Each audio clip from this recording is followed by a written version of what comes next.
My name is Rebecca Sinclair, 32 years old, and my carefully built life almost crumbled when my family tried to make decisions about my home without my consent.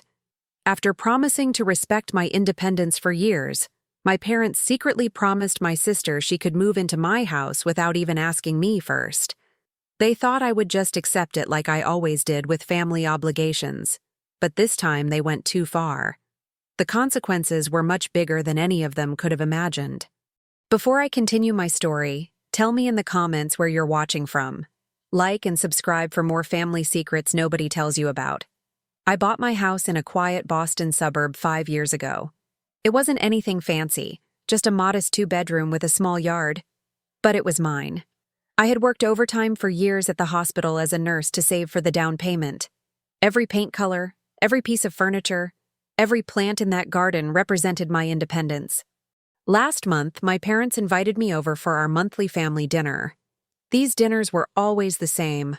Mom would cook too much food, Dad would talk about his golf game, and my younger sister Allison would update us on her latest life crisis. At 27, Allison had cycled through 3 career changes and 5 apartments in the past 2 years. Unlike me, she preferred to go with the flow rather than commit to anything long-term. When I arrived at my parents' home that evening, there was an unusual tension in the air. Mom was stirring the pasta sauce with more vigor than necessary, and Dad was on his 3rd beer before dinner had even started. Allison, however, was beaming with excitement. "Rebecca!" she exclaimed, hugging me tightly. "I have the best news." I hugged her back, genuinely curious. "What's going on?" "Let's wait until dinner," my father said firmly, guiding us to the dining table. Throughout the appetizer, Allison kept glancing at me with a strange smile. My parents exchanged nervous looks when they thought I wasn't watching. I felt a knot forming in my stomach, the kind I get before a difficult patient situation at work. As Mom served the main course, Allison couldn't contain herself anymore.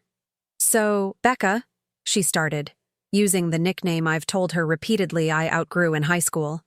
"I've been thinking about my living situation, and I've made a decision." "Oh?" I took a sip of water, waiting. "I'm moving in with you." She clapped her hands together. "Mom and Dad already said it's perfect. I can take the spare bedroom and we'll split expenses. It'll be just like when we were kids." I nearly choked on my water. "What?" My father cleared his throat. "We thought it made perfect sense. Your house has that extra bedroom you're just using for storage. Allison needs stability. It's a perfect solution." "You discussed this without me?" I placed my fork down slowly. "Don't be dramatic," my mother sighed. "We're family. We help each other out. Your sister needs this." I looked at their expectant faces, took another sip of water, and replied calmly, "That's awkward. I sold the house last Friday to a couple." The silence that followed was deafening. My father's fork clattered against his plate. My mother's mouth hung open. Allison's expression crumpled from excitement to confusion. "You what?" my father finally managed. "I sold my house," I repeated. "I close in 3 weeks. I've accepted a position at Massachusetts General Hospital with better pay and hours. I'm moving closer to the city." But you can't just sell your house," Allison stammered. "What about me? What about you?" I asked, genuinely confused. "It's my house, Allison. I never agreed to you moving in." My mother reached across the table for my hand. "Rebecca, sweetie, why didn't you tell us you were selling? We've been planning this for weeks." "Planning what exactly?"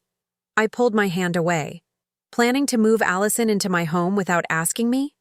Why would I need to consult you about selling my own property?" "Because we're family," my father's voice rose. "We make decisions together." "No," I said firmly. "You 3 make decisions together about my life. I'm not included in that process." The weight of years of similar situations suddenly became clear. This wasn't the first time they had made plans involving me without my input. There was the vacation I was voluntold to attend instead of taking the photography class I'd saved for.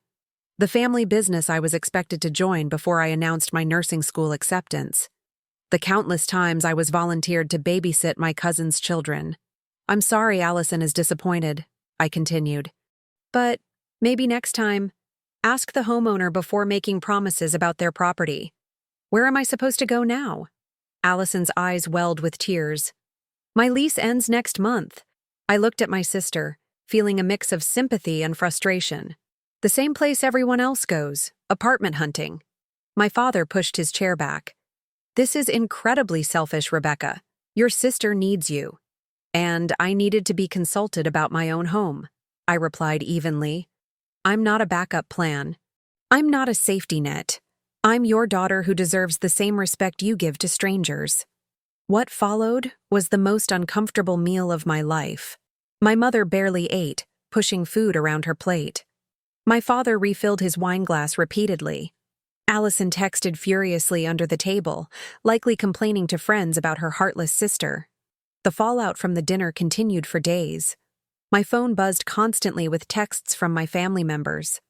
My mother sent passive-aggressive messages about how some people don't understand the meaning of family. My father was more direct.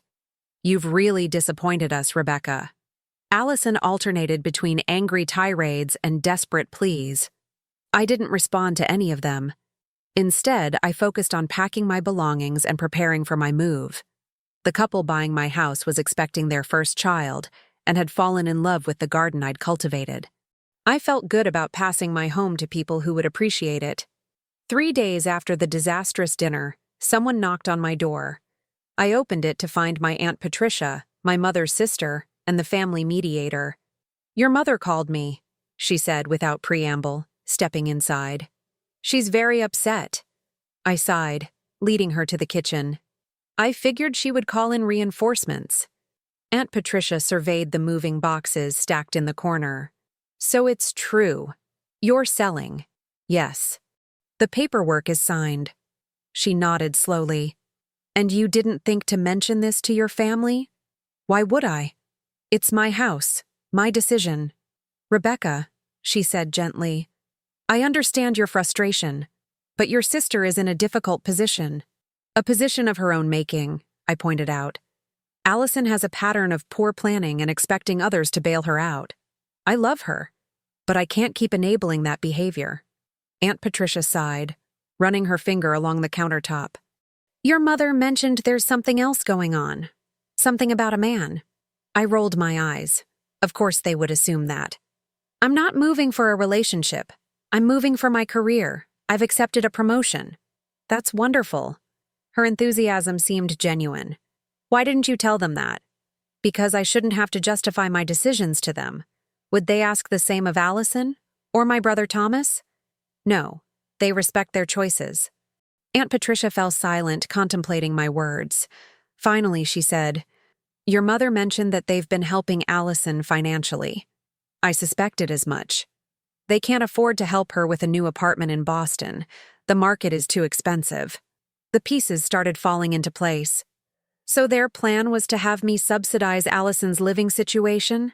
Have her pay below market rent to me? Or maybe no rent at all? Aunt Patricia had the grace to look embarrassed. They thought it would help both of you. Help me how? I asked incredulously. By forcing me to live with someone I love but cannot live with? By making me financially responsible for my adult sister? They meant well, Aunt Patricia insisted. Meaning well isn't enough, I replied. Not when it involves making decisions about my home, my space, my life. She stayed for another hour, telling me stories about when my mother and she were young, how they always looked out for each other. I understood the sentiment, but the comparison fell flat. My mother had chosen to help her sister. I was being told I had no choice. After she left, I received a text from my mother. Did Patricia talk some sense into you? I didn't respond. Instead, I continued packing books into a box, wondering when establishing boundaries had become synonymous with betrayal in my family's eyes.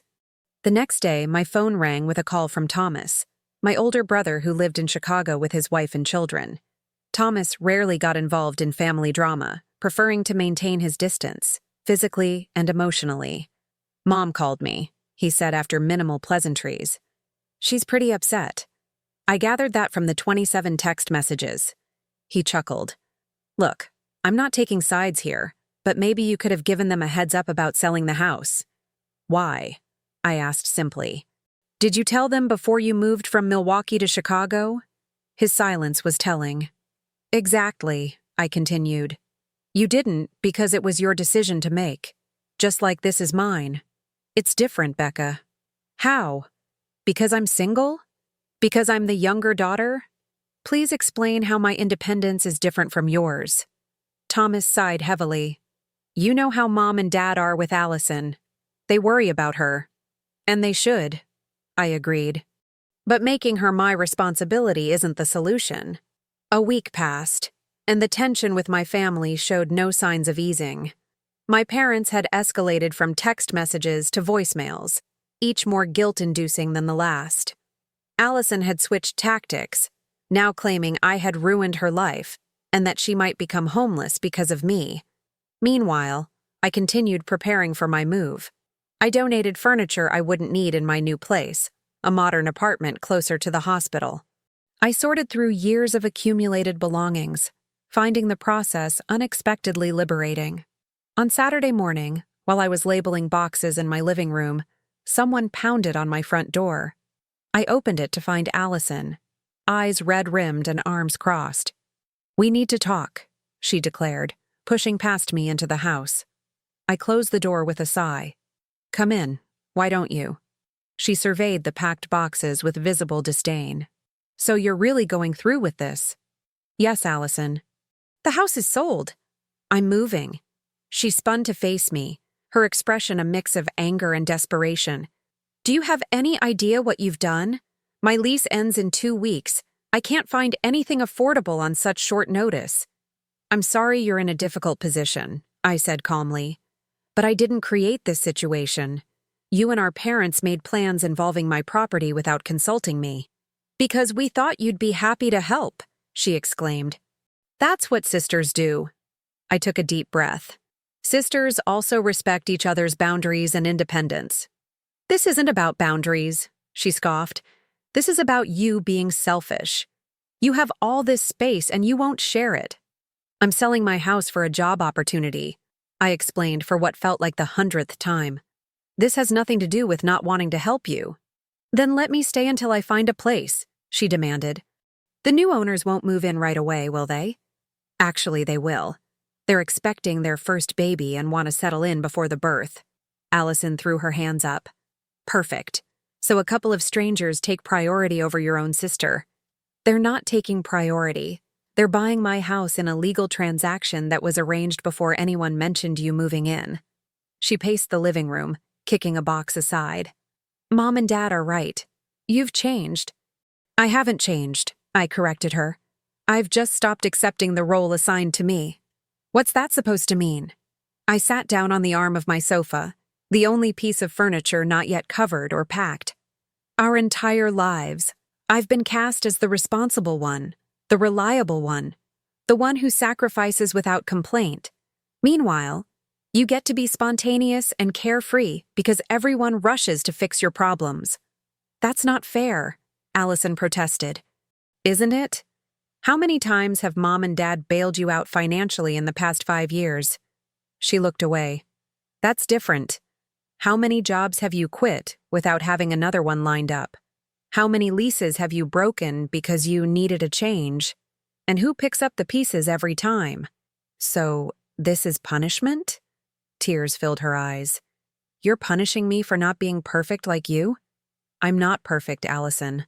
Far from it. And this isn't punishment. It's me making choices for my life that aren't centered around what our family expects of me. I need help, Becca, she said quietly, a tear sliding down her cheek. I don't know what to do. For a moment, my resolve wavered. This was my little sister, after all.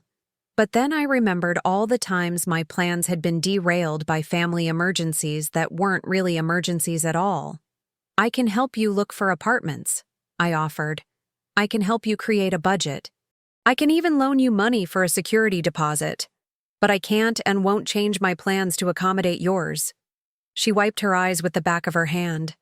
Mom and Dad offered to let me move back home. But I can't do that. I'm too old to live with my parents. That's actually a mature perspective, I acknowledged. But sometimes we have to make difficult choices when we're building our lives. Easy for you to say, she muttered. You've always had everything figured out. I laughed, surprising both of us. Allison, I don't have anything figured out. I'm terrified about this move, about the new job. I'm second-guessing everything. The difference is that I'm making my decisions and accepting the consequences, good or bad. She looked at me with an expression I couldn't quite read. I've always envied that about you. Your certainty. It's not certainty, I corrected her. It's accepting uncertainty, but moving forward anyway. The following day, my parents arrived unannounced. I was in the backyard saying goodbye to my garden when I heard my father calling my name. I found them in my kitchen, my mother peering disapprovingly at the half-packed cupboards. We need to talk, my father announced, using the same tone he'd used when I was a teenager coming home past curfew. I have nothing new to say, I replied, wiping my hands on my jeans. The house is sold. I'm moving. Allison needs to find her own place. This isn't just about Allison, my mother interjected. This is about your attitude, your selfishness. I leaned against the counter. Interesting how setting boundaries is labeled selfish. Don't get smart with us, my father warned. We raised you better than this. You raised me to be independent, I reminded him. To stand on my own 2 feet. That's exactly what I'm doing. My mother shook her head. We raised you to value family above all else. And I do value family, I insisted. But valuing family doesn't mean sacrificing my needs every time someone else has a crisis. Your sister isn't having a crisis, my father scoffed. She's trying to get her life together. For the 5th time in 2 years, I pointed out. At what point does she take responsibility for her choices? My mother's eyes narrowed. So cold, Rebecca. When did you become so cold? That stung more than I cared to admit. I'd always been the emotional support in the family, the one who listened and cared and helped. Being called cold for finally prioritizing myself felt deeply unfair. I'm not cold, I said quietly. I'm establishing healthy boundaries. My father rolled his eyes. Boundaries. That therapist of yours filled your head with nonsense. My therapist helped me understand why I always feel guilty for making my own choices, I replied. Why I feel responsible for everyone else's happiness but never my own. And what terrible thing did we do to cause that? My mother asked sarcastically. I took a deep breath. This conversation was veering into territory I'd avoided for years. But perhaps it was time for honesty. Do you remember when I got accepted to that photography program in New York? The one I'd dreamed about since high school? My parents exchanged confused glances. What does that have to do with anything? My father asked. I turned it down because you told me how devastated Allison would be if I moved away, how she needed her big sister close by. So I stayed, went to nursing school locally instead. And you've had a wonderful career, my mother exclaimed. Everything worked out for the best. That's not the point, I said. The point is that it was the first of many times I set aside what I wanted because of what this family needed. Or what you told me this family needed. So you resent us, my father concluded. You resent helping your sister? No, I shook my head. I resent not being given the choice. I resent the assumption that my life, my home, my time are community property. My mother's expression softened slightly. We never meant to make you feel that way, Rebecca. I know, I acknowledged. But intention doesn't change impact. My father paced the kitchen, his frustration evident. So what now? Allison has nowhere to go. Are you really going to let your sister struggle when you could help? I've offered to help her find an apartment, I said. I've offered to loan her money for a deposit. What I won't do is change my life plans for her convenience. Those aren't real solutions, my mother argued. You know she can't afford Boston rents on her salary. Then perhaps she should look outside the city, I suggested. Or find a roommate situation. Or accept your offer to move home temporarily while she saves money. My father shook his head in disgust. I don't even recognize you anymore. That's because for the first time I'm not playing the role you assigned me, I replied calmly. I'm making choices based on what I need, not what everyone else needs from me. They left shortly after, my mother in tears, my father silently fuming. As I watched their car pull away, I felt a complex mix of emotions, guilt and grief, but also relief and resolve. For the first time in my adult life, I had stood my ground with my family, not with anger or defiance, but with calm certainty. That evening, I sat on my back porch watching the sunset over my garden for one of the last times. My phone buzzed with a text from my colleague Sarah. "Still on for dinner tomorrow to celebrate the new job." I smiled, replying affirmatively.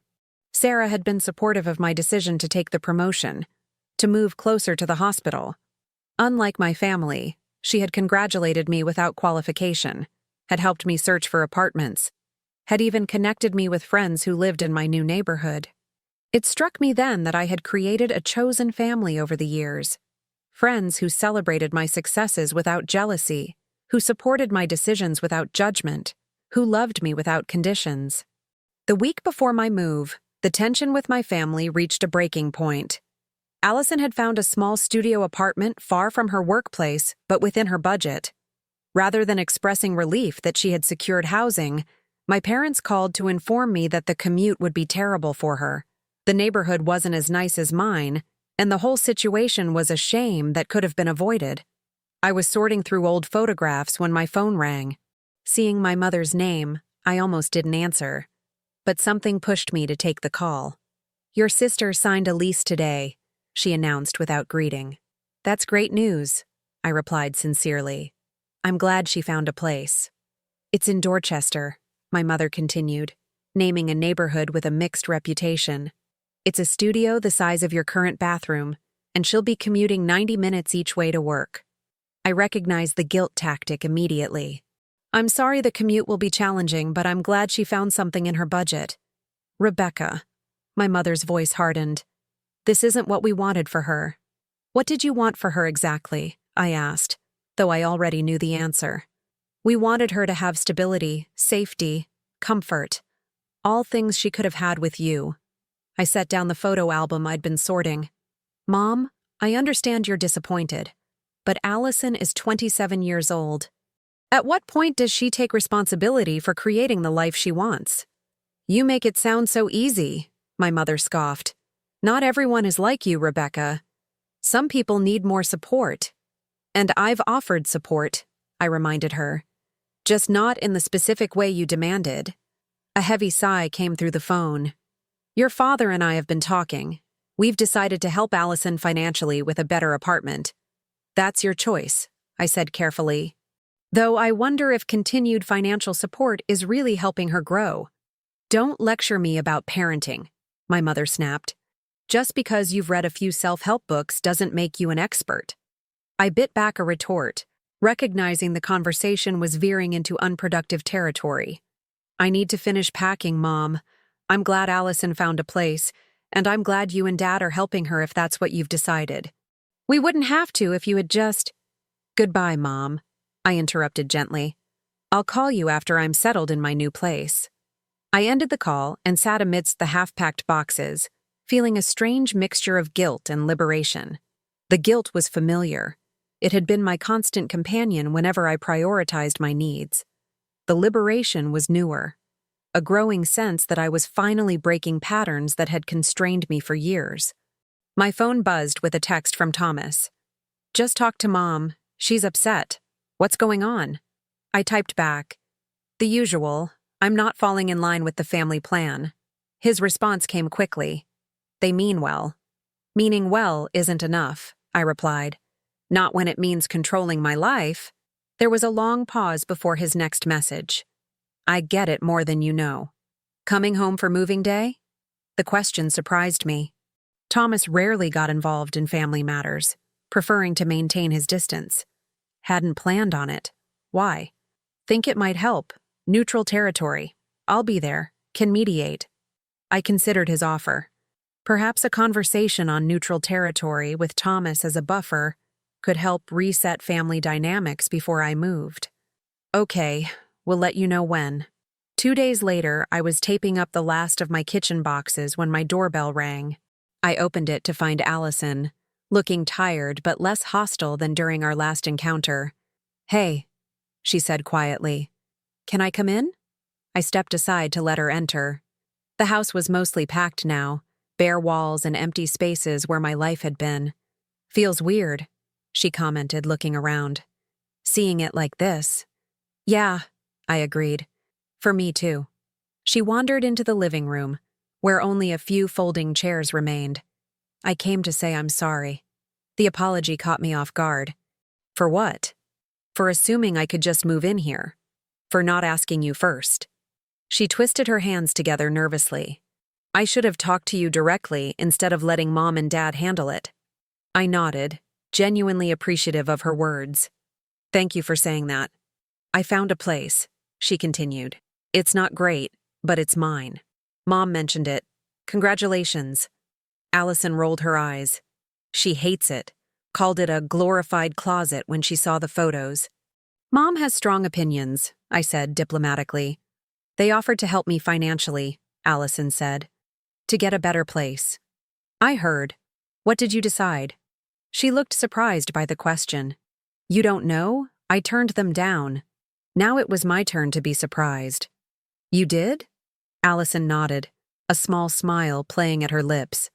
I told them I need to figure this out on my own. That it's time I stopped relying on everyone else to fix my problems.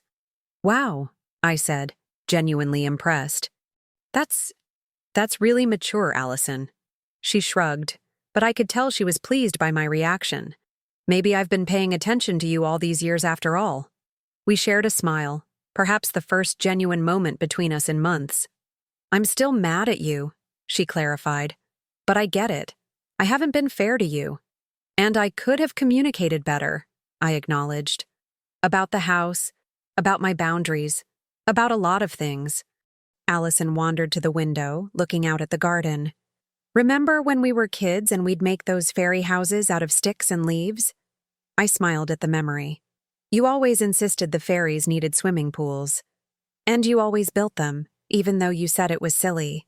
She turned back to me. You've always taken care of everyone, Becca. Maybe too much, I admitted.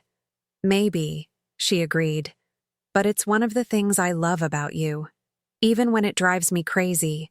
We stood in comfortable silence for a moment, the tension between us easing for the first time in weeks. Thomas called, Allison said eventually. Said we should all have dinner before you move, clear the air. Yeah, he texted me too. Are you up for it? She asked cautiously. It might be awkward.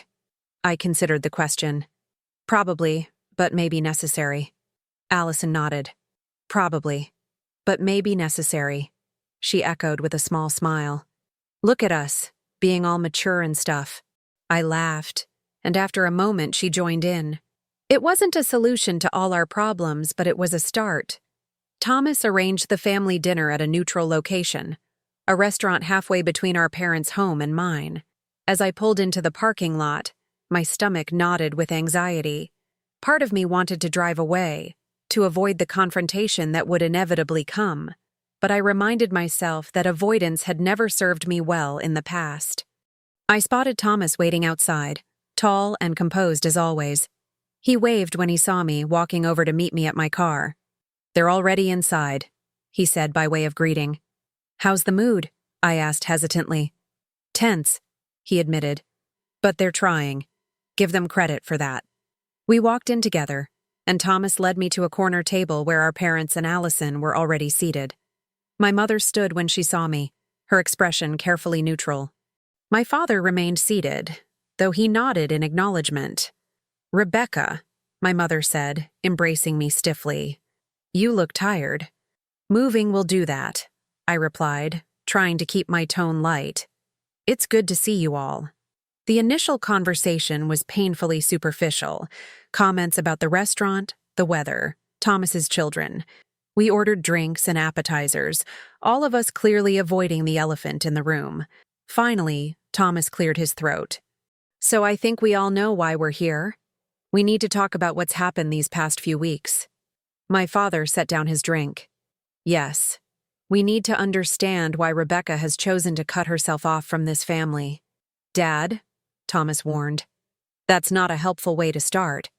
It's fine, I said, though it wasn't. I haven't cut myself off from anyone. I made a decision about my career and my living situation. That's all. Without consulting your family, my mother added. Yes, I acknowledged. Without consulting you because it was my decision to make. Allison surprisingly spoke up. Mom, Dad, Rebecca's right. It was her house, her career opportunity. We shouldn't have made plans involving her without asking first. My parents looked surprised by Allison's support. My father frowned. This isn't just about the house. This is about Rebecca's attitude toward family obligations. What obligations? I asked genuinely. To surrender my independence whenever someone else has a need? To put my life on hold for Allison's convenience? To consider others, my mother countered. To think beyond yourself. Thomas intervened. I think we need to step back.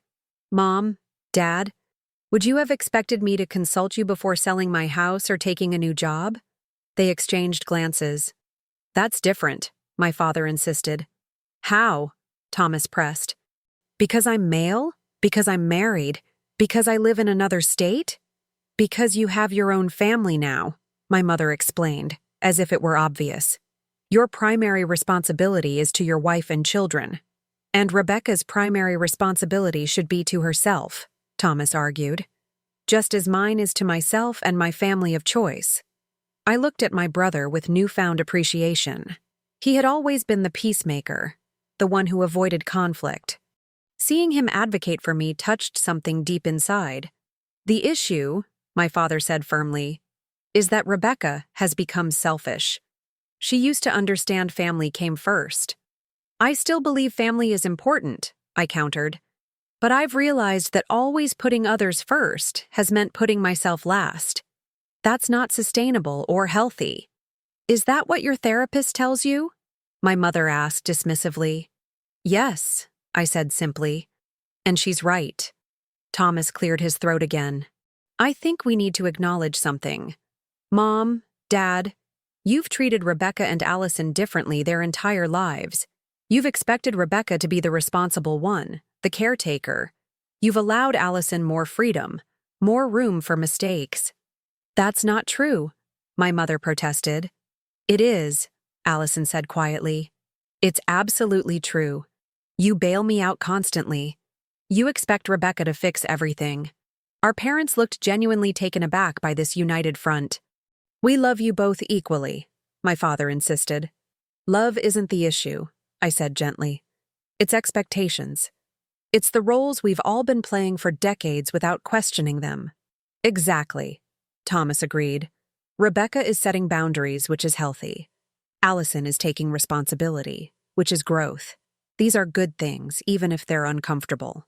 My mother dabbed at her eyes with her napkin. I never meant to burden you, Rebecca. I thought you were the strong one, the one we could always count on. I am strong, I acknowledged. But that doesn't mean I don't have needs and dreams of my own. And I'm stronger than you think, Allison added. I've relied on everyone else for so long that I forgot how to stand on my own. It's time I remembered. My father looked between us, his expression softening slightly. I still don't understand why you couldn't have told us about selling the house, Rebecca. About the new job. I considered my answer carefully. Because I knew you would try to talk me out of it. You would have made me doubt myself, question my decision. And this was too important for that. Is this job really such an opportunity? My mother asked, genuine curiosity in her voice for the first time. I nodded, allowing myself to show some of the excitement I'd been suppressing. It's a leadership position in the pediatric oncology department. Better hours, better pay, more responsibility. It's everything I've worked toward. That does sound wonderful, my mother admitted reluctantly. And my new apartment is closer to the hospital. I'll be able to walk to work instead of commuting an hour each way. The conversation shifted then, becoming more about the practical details of my move, my new position, my new neighborhood. The tension didn't disappear entirely, but it eased enough for us to finish dinner with relative civility. As we prepared to leave, my father pulled me aside. I still think you could have handled this differently, he said. But I'm proud of your accomplishments, Rebecca. I always have been. It wasn't a full apology or acknowledgement, but coming from my father, it was significant. Thank you, Dad. That means a lot. My mother hugged me goodbye, whispering, "We just worry about you. Being alone in the city." "I'm not alone, Mom," I assured her. "I have friends, colleagues. I've built a life there.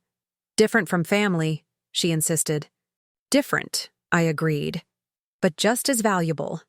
Moving day arrived with unexpected sunshine after a week of rain. I had hired professional movers for the furniture, but Thomas had driven in from Chicago to help with the personal items, the things too precious to trust to strangers. "You didn't have to come all this way," I told him as we carefully wrapped framed photographs. "Wanted to," he replied simply. "Besides, Laura said she needed a break from me anyway." I laughed, grateful for his presence and support. "How are the kids?" "Growing too fast. Olivia's starting soccer. Michael's obsessed with dinosaurs." He taped a box closed. "They miss their Aunt Becca." "I miss them too. I'll visit soon, I promise." Thomas nodded, then said casually, "Mom and Dad might be coming around, you know." "Really?" I was skeptical. "Dad called me yesterday, asked for the address of your new place, said they were thinking of visiting once you're settled." I paused in my packing. "That's unexpected." "They're trying," Thomas said, "in their own way." "And Allison? Have you talked to her?" Thomas nodded. "She's actually looking at community college programs, thinking about getting a degree in something stable." "Wow." I was genuinely surprised. "That's great." "Yeah." Said something about being inspired by your annoying independence. He smiled.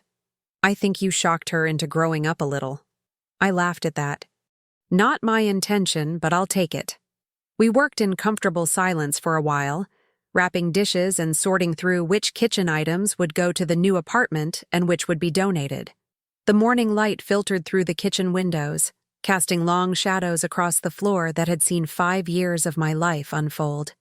"Can I ask you something?" Thomas said eventually. "Something I've been wondering about." "Sure. Why didn't you ever tell them no before? You've always been strong-willed about everything else in your life." I placed a carefully wrapped coffee mug into a box before answering. I think I was afraid." "Of what?" "Of losing them," I admitted. "Of disappointing them so much that they would withdraw their love. It sounds silly saying it out loud." Thomas shook his head. "Not silly. I felt the same way for years. It's why I moved so far away. Easier to maintain boundaries with distance." "And now?" I asked. "Now I realize they love us regardless. They may not understand our choices. They may fight us on them, but the love doesn't disappear." I nodded, finding comfort in his perspective. "When did you get so wise?" "Therapy." He grinned. "Don't tell Dad."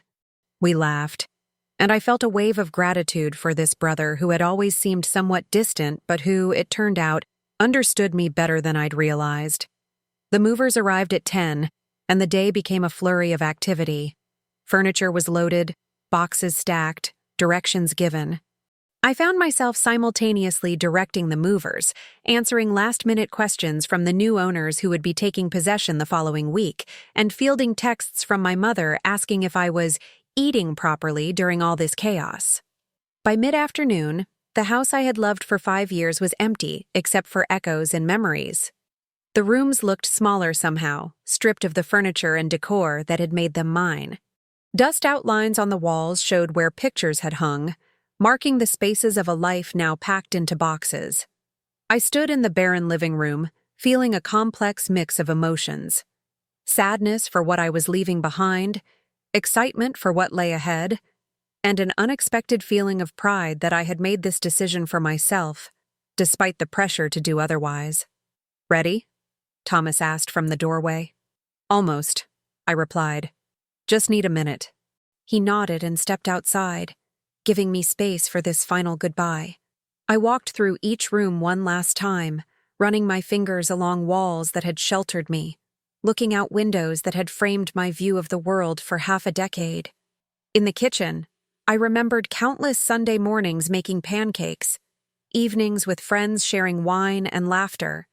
In the spare bedroom, the one Allison had assumed would be hers, I recalled peaceful afternoons reading, the space that had been truly mine, never compromised by others' expectations.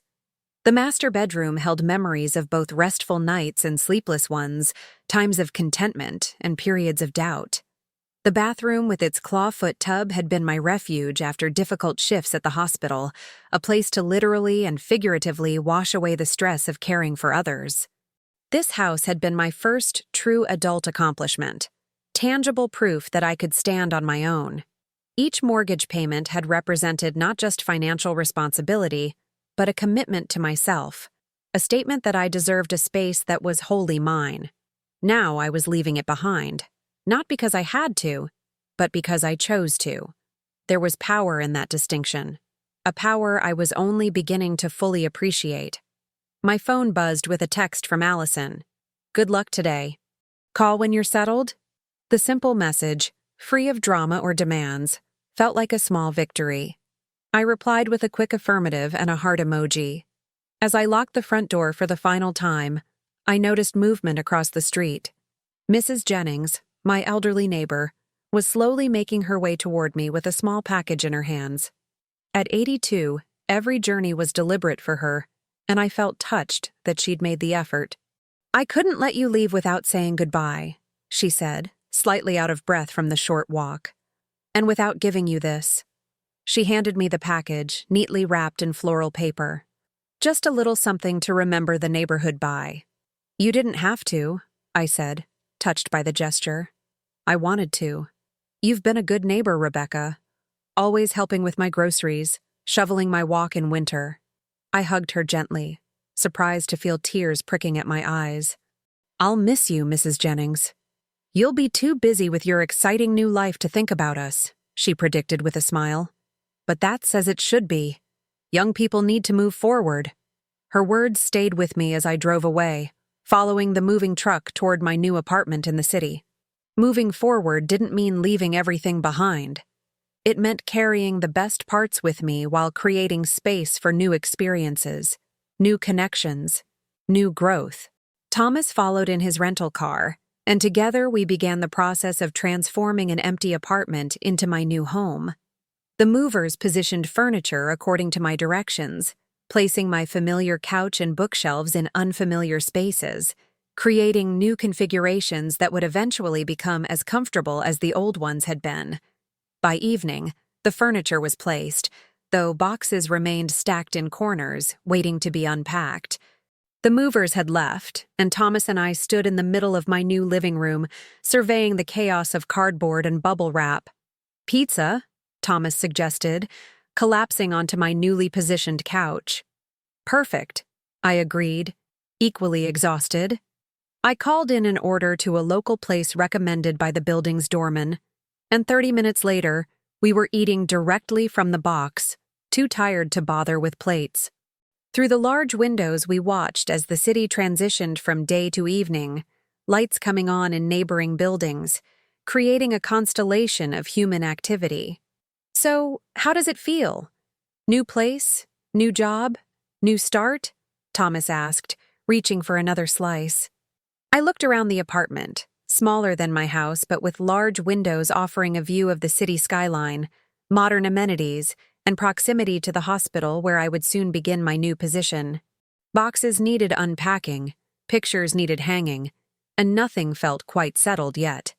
But beneath the temporary disorder lay the foundation of something important. "It feels right," I said simply. "Scary, but right.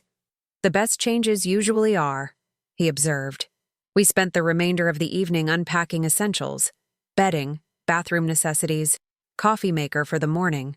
Thomas assembled my bed frame while I organized the bathroom, both of us working with the comfortable companionship of siblings who don't need constant conversation. Later, after Thomas had left for his hotel, promising to help with more unpacking tomorrow, I stood at my new window looking out at the city lights. Traffic flowed below. People walked dogs along the sidewalks. Restaurants glowed with evening activity. It was a different rhythm from my suburban neighborhood, faster and more varied. My phone rang. my mother. Just checking you got moved in safely, she said when I answered. Yes, all moved in. Still lots of unpacking to do. Did you eat dinner? You need to keep up your strength. I smiled at the predictable concern. Yes, Mom. Thomas and I had pizza. Well, that's something at least. She paused. Your father wants to know if the movers broke anything. I heard my father's voice in the background, protesting that he'd asked no such thing. Everything arrived intact, I assured her. Thomas has been a huge help. Good, good. Another pause. Your father and I were thinking, she began, her tone cautious. Maybe we could come visit in a few weeks. Once you're settled, we'd stay at a hotel, of course. The offer surprised me. After weeks of tension and difficult conversations, this felt like an olive branch, one that respected the boundaries I had worked so hard to establish. I'd like that, I said honestly. Give me a couple of weeks to get organized and start the new job. Of course. There was a pause. Then, Rebecca, I've been thinking about what you said, about expectations and roles. Yes? I encouraged when she fell silent. I never meant to make you feel burdened, she said finally. I was so proud of how responsible you were, how capable. I think I took advantage of that. It was perhaps the closest my mother had ever come to an apology. Thank you for saying that, Mom. It means a lot. We love you, you know, even when we don't understand your choices. I know, I assured her. I love you too. After we hung up, I opened the package Mrs. Jennings had given me. Inside was a small watercolor painting of my former house, clearly done by Mrs. Jennings herself. A note accompanied it. For your new walls. May they shelter you as happily as these did. I propped the painting against a lamp, making a mental note to find the perfect spot for it once I unpacked my picture frames. It would serve as a reminder not just of the house, but of the growth that had occurred within its walls. Growth that had ultimately led me here, to this new beginning. I unpacked just enough to make the bedroom functional, then fell into bed, exhausted but content. Through the window, I could see a slice of sky between buildings, a few stars visible despite the city lights. As I drifted toward sleep, I realized that standing up for myself hadn't destroyed my family as I'd feared. Instead, it had created an opportunity for more authentic relationships. Still complicated, still imperfect, but perhaps healthier than before. The road ahead would have its own challenges. Starting a new position, building a new routine, creating a new social circle in this neighborhood. But for the first time in years, I felt fully aligned with my own choices, confident in my capacity to navigate whatever came next. Tomorrow would bring more unpacking, more organizing, more steps towards settling in. But for tonight, it was enough to know I was exactly where I had chosen to be. 6 months passed quickly. My new position at Massachusetts General Hospital challenged me in ways I had hoped for, with greater responsibilities but also more recognition for my contributions. The pediatric oncology team I now led had welcomed me warmly, and I found myself energized by the collaborative atmosphere that contrasted sharply with my previous department's hierarchical structure. My apartment had gradually transformed from a collection of boxes to a space that felt truly mine, with city views I still hadn't tired of admiring. I'd painted the walls a soft blue-gray that changed with the light throughout the day, hung artwork that spoke to me, and arranged furniture to maximize both comfort and the spectacular windows. Mrs. Jennings' watercolor of my former house held a place of honor on the entryway wall, a reminder of where I'd been and how far I'd come. My relationship with my family had evolved too, in ways both subtle and profound. My parents had visited twice, staying at a nearby hotel as promised. The first visit had been tentative, all of us carefully navigating new boundaries, testing what this revised relationship might look like. My mother had brought homemade cookies and refrained with visible effort from rearranging my kitchen cabinets.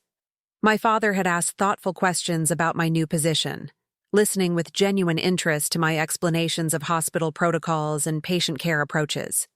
The second visit, 3 months later, had been more relaxed. We'd explored the city together, found a restaurant we all enjoyed, and managed to discuss family news without the undercurrent of judgment that had previously colored our interactions. The visits weren't without tension.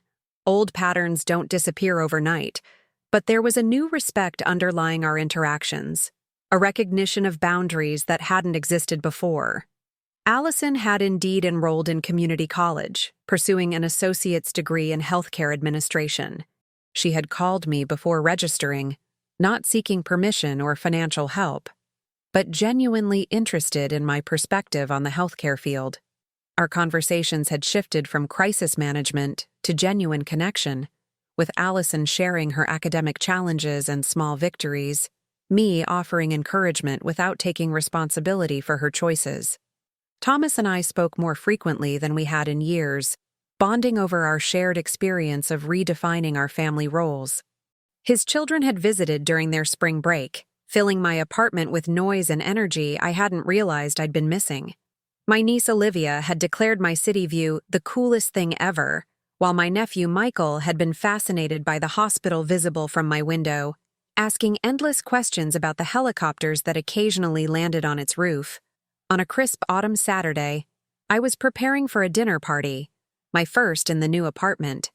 I had invited colleagues from the hospital, neighbors from my building, and friends who had supported me through the transition. Sarah, who had helped me search for apartments and had become an even closer friend since my move, had arrived early to help with preparations.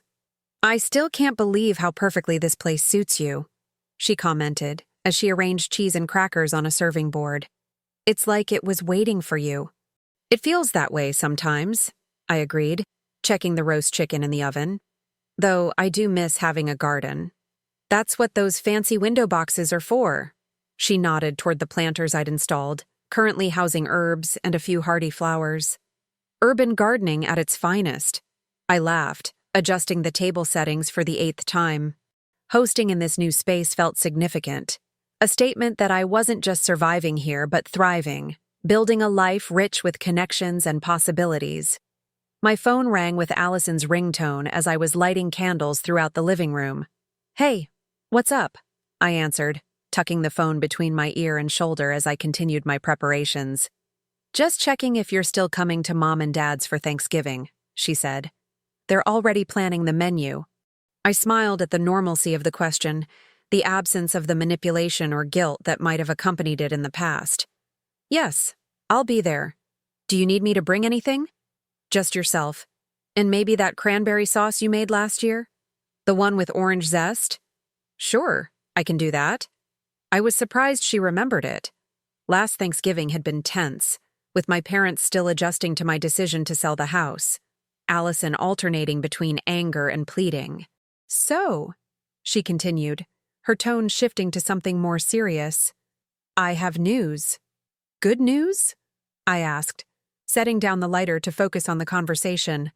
"I think so. I got offered a part-time position at the community health center where I've been volunteering. It's entry-level administration, but it's related to my degree program, and they're willing to work around my class schedule." "Allison, that's fantastic," I exclaimed, genuinely proud. "When do you start?" "Next week. It doesn't pay much, but it's experience in the field. And..." She paused dramatically. "I found a new apartment that's closer to both school and work. I can actually afford it on my new salary." "That's great news," I said, feeling a surge of pride in her accomplishments. "How did Mom and Dad react?" She laughed. "Dad immediately wanted to help me move. Mom started listing all the furniture she thinks I need, but they're supportive. They even seemed proud when I told them I'd budgeted for everything myself. They should be proud. I certainly am." There was a pause, and when Allison spoke again, her voice had softened. "It's weird," she mused. 6 months ago, I was furious with you for not letting me move in. Now I'm actually grateful. If you had said yes, I'd probably still be drifting, letting everyone else figure out my life for me. You would have figured it out eventually," I said generously. "Maybe. But your stubbornness accelerated the process." We both laughed at that. The tension that had characterized our relationship for months now transformed into something closer to mutual respect. "Rebecca?" Her voice grew serious again. "Thank you. for not giving in, for believing I could handle things on my own even when I didn't believe it myself. The words touched me deeply. You're welcome. And thank you for understanding eventually. Don't get me wrong, she clarified. You were still annoying about it. Noted, I chuckled. After we hung up, I rejoined Sarah in the kitchen, filling her in on Allison's news as we put finishing touches on the appetizers. The doorbell rang at 6:30, my first guests arriving. Throughout the evening, my apartment filled with conversation and laughter. Colleagues from different hospital departments met neighbors from my building. Friends from my photography club chatted with Sarah and her husband. Wine flowed, food was enjoyed, and several people commented on how quickly I seemed to have settled into my new life. At one point, I found myself standing by the window, momentarily apart from the gathering. The city lights sparkled below, and I could just make out the outline of the hospital where I now worked, where I was building a career I loved. Street lamps illuminated people walking dogs, couples holding hands, individuals hurrying to Saturday evening plans, all the separate lives intersecting briefly in the urban landscape. I thought about the path that had led me here. The difficult family dinner where I'd announced the house was sold. The tears and arguments that followed. The slow, sometimes painful process of establishing boundaries with people who had never expected them from me. The parallel journey Allison had undertaken, finding her own strength in the absence of constant support. One of my neighbors approached, wine glass in hand. Great party. You've really made this place your own. Thank you, I replied. It feels like home now. And it did. Not just the physical space, but the life I was creating within it. A life built on choices that were truly mine, relationships that had room for honesty, and a newfound confidence in setting boundaries without apology. Later, after the last guest had departed and I was loading the dishwasher, I noticed Mrs. Jennings's watercolor again. The house looked smaller in the painting than it had felt when I lived there, the colors warmer, the proportions slightly idealized by memory and affection. I realized that my fear had never been about losing the house itself, but about what it represented. Independence hard-won and fiercely protected. What I hadn't understood then was that true independence wasn't about the physical structure, but about the internal strength to make choices aligned with my own needs and values. The path hadn't been easy. There had been tears and arguments, hurt feelings and difficult conversations. There would likely be more in the future. Family dynamics don't transform overnight.